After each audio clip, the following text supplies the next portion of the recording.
They laughed when he said he was a veteran. The teller smirked, eyes flicking to his worn jacket. "Stolen valor's a crime," someone muttered behind him. Then the doors swung open. A decorated general stormed in, face like thunder. They didn't believe him. John Harris stood at the front of the bank line, his weathered military jacket hanging loose over a faded shirt. The clerk looked him over with a mix of doubt and disdain. "This ID doesn't match any record of service," she said flatly.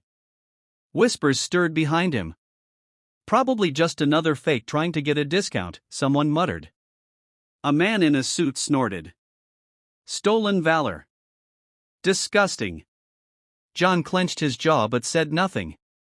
He'd served, all right, 22 years, 3 tours, a chest full of medals he didn't like to wear. He didn't need to prove anything to anyone. But the humiliation burned hotter than any desert sun he'd faced. Then the bank doors opened with a chime, and silence fell. A tall figure in full uniform stepped in, eyes scanning the room with military precision. General Marcus Raines, retired, but still a legend. People turned, stiffened, whispered his name. He walked straight to the front. Straight to John. "Harris," the general said, voice like gravel. "I heard what happened. Came as fast as I could." The clerk's face drained of color. "General, I didn't know." General Raines turned to the crowd. "This man saved my life in Kandahar. He's a true American hero. You don't question his service, you thank him for it." The room went quiet. Ashamed faces looked away. John met the general's eyes, a silent thanks exchanged between soldiers. He left without saying a word, head high. And no one doubted him again. The lobby went silent the moment the shouting started. "I'm telling you, this guy's a fake," barked the bank manager, pointing at the elderly man in a faded army jacket. "We've had scams before. No record, no respect." Tom Willis stood still, his wrinkled hand resting on a cane, medals tucked neatly into a side pouch. His voice, though soft, carried pain. "I served. I'm not here for a handout, I'm here to cash my pension check." A security guard stepped closer, eyes narrowed. "You need to leave, sir." Then the doors burst open. A man in a dark green uniform entered with a controlled stride that made the room freeze. Stars gleamed on his shoulders. His nameplate read, General R. Holloway. He scanned the scene, expression hard as granite. "What the hell is going on here?" The bank manager stammered, "Sir, we were just..." "You were just disrespecting a veteran," the general snapped. He marched up to Tom and stood at attention. "Sergeant Major Willis. Afghanistan. 2 silver stars. One hell of a soldier." Tom blinked in surprise, then gave a faint nod. General Holloway turned to the staff. "This man led men into fire to protect this country. You dare question his honor?" The room wilted under his glare. Even the guard stepped back. "If you don't recognize real valor," Holloway continued, "then maybe you're the ones who don't belong here." No one spoke. He escorted Tom to the counter himself. "Make sure he gets what he came for. And apologize." The clerk, trembling, whispered an apology. Tom said nothing, but the glint in his eye spoke volumes. That day, the general's fury didn't just defend a man's honor, it reminded everyone what it meant. He didn't wear the uniform anymore, but the bearing never left. Colonel James Riley stepped into the bank quietly, dressed in plain clothes, silver hair neatly combed, his eyes sharp. He approached the teller with his VA paperwork in hand. "Just a routine transaction until it wasn't." "Sir, this says you're a colonel," the teller said, frowning. "But I don't see that rank listed here. We've had people try this before." James raised an eyebrow. "I served 30 years in the army. That record should be clear." A young man behind him snorted. "Probably bought those stories online. Anyone can claim rank these days." The words hit like a slap. James didn't argue. He stood tall, silent, the way he had when pinned down under fire. When respect wasn't given, it was earned. Then the bank's back door opened. A woman in a power suit strode out. Ana Vasquez, regional manager and former Air Force captain. She'd heard enough. Mr. Riley, she said loudly, walking to him with purpose, I remember you. You spoke at my commissioning ceremony 20 years ago. The room went still. He led soldiers through 2 wars. Trained generations of officers. And you're questioning his rank? Her voice was razor sharp, turning to the teller and the crowd. He's the reason I wear my uniform with pride. James looked at her, a rare smile touching his lips. Captain Vasquez. You've done well. She nodded. You paved the way. The staff scrambled to assist, faces red with shame.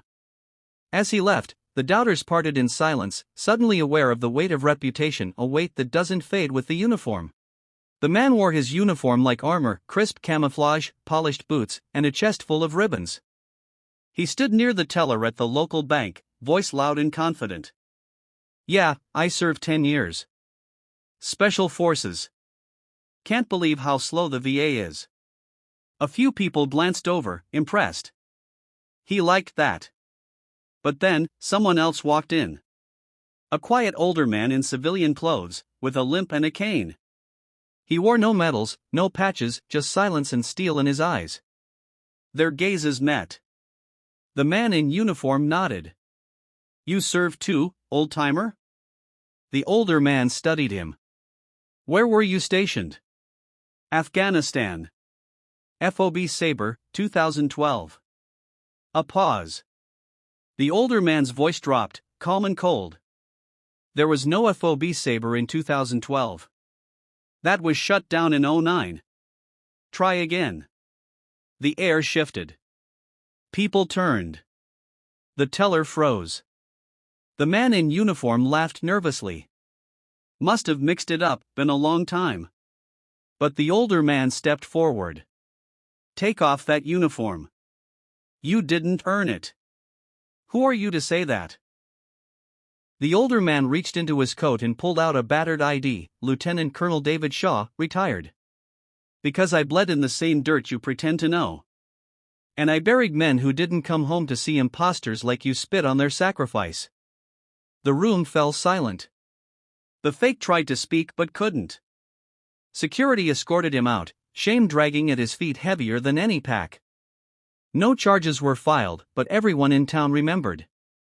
Not just the lie, but the man who exposed it, with nothing more than truth and a quiet fury. They were already laughing when the man stepped up to the counter. Veteran discount, the clerk scoffed, eyeing his patched jacket and worn boots. We get guys like you all the time. Anyone can pick up a surplus jacket and a story. The older man said nothing, his hands folded calmly over a slip of paper, a check from the VA. His face held the stillness of someone who'd seen more than most could imagine. Behind him, a teenager whispered, he doesn't even look like a soldier. Then the doors opened. The air seemed to tighten as a tall figure entered. Immaculate uniform. Medals that shone like fire.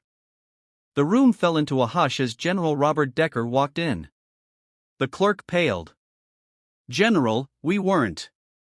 But the general didn't stop. He strode up to the man at the counter, saluted him with crisp precision, and said in a voice that left no doubt, Staff Sergeant Miller. I didn't know you were in town. Miller returned the salute, slow and steady. Just visiting. Decker turned to the clerk. This man saved my entire unit in Mosul. He carried 2 wounded men to safety under direct fire, refused evacuation until everyone else was accounted for. That jacket? He earned it with blood. The silence was suffocating. The clerk swallowed hard. I'm so sorry, sir. Miller nodded once, unfazed. Respect costs nothing. As he turned to leave, Decker placed a hand on his shoulder. Lunch is on me. And with that, they walked out together, soldier and general, leaving behind a room that had learned something simple, unforgettable. You never judge a man by the wear of his clothes, but by the weight of his silence, and who stands beside him. They didn't see the years. They only saw the frayed jacket, the scuffed boots, the trembling hands of an old man standing quietly at the front of the bank line. When Charles Mendez presented his military ID to cash his check, the teller squinted and frowned. "This doesn't look real," she said. A man in line muttered, "Probably another fake. They'll say anything for benefits." Another laughed. "Hero, huh? Sure. Everyone's a soldier these days." Charles didn't speak. He just stood there, eyes steady, heart heavy. He hadn't worn his medals in decades.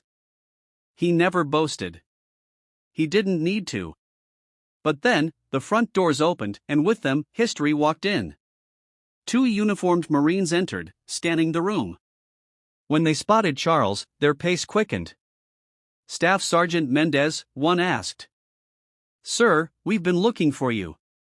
The room froze. "On behalf of the United States Marine Corps, it's an honor," the younger Marine said, pulling a folder from his pack. "Your Silver Star was upgraded last month to the Navy Cross. For bravery during Operation Phantom Fury. Command wanted to deliver it in person." Gasps echoed. The teller's eyes widened.